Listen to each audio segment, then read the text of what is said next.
brand synonymous with sports cars that combine beautiful Italian design with historically dodgy reliability, now makes a crossover. The Stelvio is named after what is quite possibly the best driving road in the world, and the automaker would have you believe that it is the most purely focused driver's Zuta in the world. To that end, the Stelvio boasts a perfect 50-50 front-to-rear weight distribution, a fast 12.0:1 steering ratio, and an all-wheel drive system that's tuned to send 100% of the engine's power to the rear wheels whenever possible. All of those bits add up to an SUV that's genuinely fun to drive on winding roads. Think of the Stelvio as an Alfa Romeo Giulia with a suspension lift kit that puts you 2.5 inches higher off the tarmac. Yes, those stilts mean the crossover Alfa isn't quite as sharp as the Giulia, but the Stelvio isn't at all dim-witted.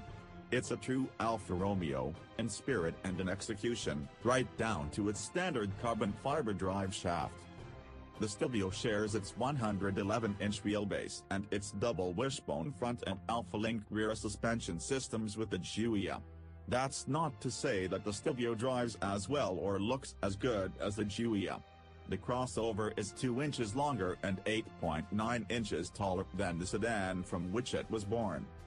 We got the feeling that we were sitting on top of the car's chassis instead of within it, which is due entirely to the high seating position that American drivers are so fond of. And whereas the Giulia wears its sheet metal like a slinky little black dress, the Stelvio's Scudetto front fascia and tri-lobo air intakes are stretched over a much larger frame and its sides are sculpted in a more masculine way. Still, the Stelvio is an attractive beast, inside and out. It's unmistakably Italian, which is to say well-tailored with an impeccable form that influences but begrudgingly follows function. Leather seating surfaces are standard. From the driver's seat, the dashboard is dominated by two binnacles housing the tachometer and speedometer. In between is an LCD display that shows a bunch more relevant information. A second screen in an exaggerated widescreen format houses the bespoke infotainment system from Magneti Marelli.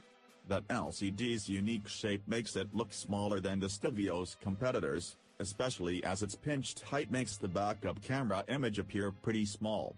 Apple CarPlay and Android Auto will eventually come standard but aren't equipped on initial launch models.